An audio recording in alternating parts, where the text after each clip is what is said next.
Hello friends, welcome to Mrs Samba சமையல்.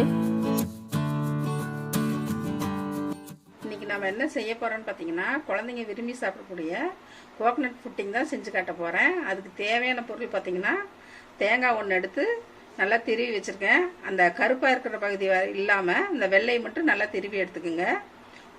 சின்ன கப்பில் 2 கப்பு வரும், பெரிய கப்புக்கு 1 கப் தேங்காய் இருக்குது. இதே கப்பில் 2 கப்பு தண்ணி எடுத்துக்கலாம். தேங்காயை அரைச்சி இப்போ பால் புழிஞ்சிக்கலாம். தண்ணி ஊற்றி நல்லா நைஸாக அரைச்சி பால் எடுத்துக்கலாம். இந்த தண்ணியோட தேங்காய் தண்ணி இருந்தாலும் ஊற்றிக்கிங்க. தேங்காய் நல்லா அரைச்சி எடுத்தாச்சு, இப்போ வடிகட்டிடலாம்.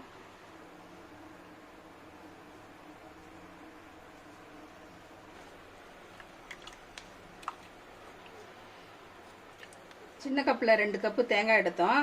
அதே கப்பில் 2 கப்பு தண்ணி ஊற்றி நல்லா மிக்சியில் அரைச்சி பால் எடுத்து வச்சுருக்கோம், தேங்காய் பால். இப்போ நம்ம புட்டிங் செஞ்சிடலாம். இப்போ இந்த தேங்காய் பால்லேருந்து 1/4 கப்பு எடுத்துக்கலாம்.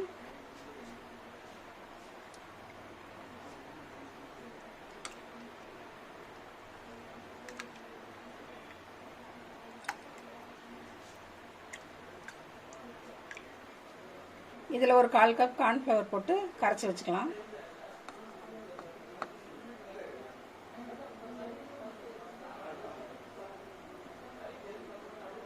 தேங்காய் பாலில் நல்லா மிக்ஸ் பண்ணிக்கலாம் கார்ன்ஃப்ளவரை. கட்டி இல்லாமல் நல்லா கலந்து எடுத்துக்கலாம்.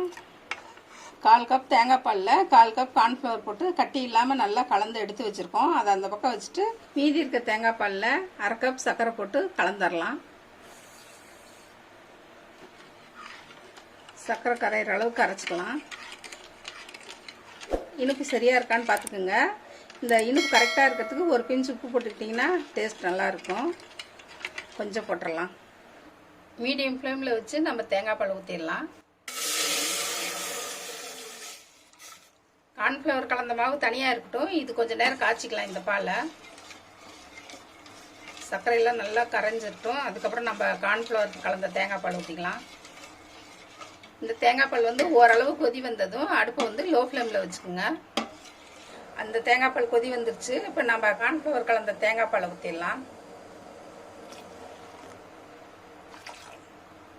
ஒரு 2 நிமிஷம் லோ ஃப்ளேமில் வச்சு கிளறிடலாம். டக்குன்னு கெட்டியாயிரும். இது பார்த்தீங்கன்னா டக்குன்னு 5 நிமிஷத்தில் செஞ்சு கொடுத்துடலாம் குழந்தைங்களுக்கு. ஆனால் கொஞ்சம் ஃப்ரிட்ஜில் வைக்கிறதுக்குனால 2 மணி நேரம் ஆகும். சீக்கிரம் செஞ்சு முடிச்சாச்சு பாருங்க.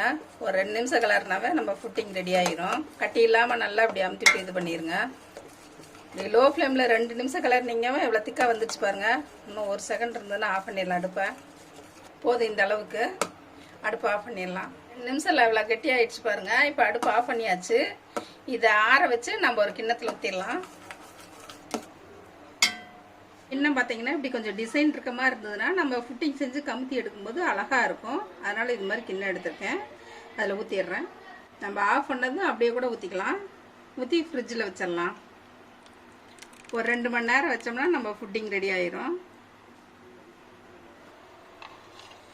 நாம் செஞ்ச கோகனட் புட்டிங் 2 மணி நேரம் ஃப்ரிட்ஜில் வச்சுருந்தோம். இப்போ வெளியே எடுத்தாச்சு. அது எப்படி இருக்குன்னு பார்த்துடலாம். அப்படியே மெதுவாக திருப்பி வச்சுருங்க. இதை அழுங்காமல் எடுத்துடலாம்.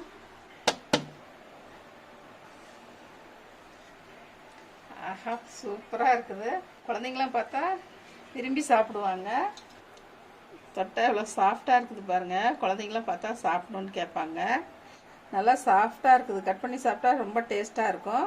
கொஞ்சம் ஜில்லு அடங்கினதும் குழந்தைங்களுக்கு கொடுங்க சாப்பிட்றதுக்கு. கொஞ்சம் பாதாம் போட்டுக்கலாம்.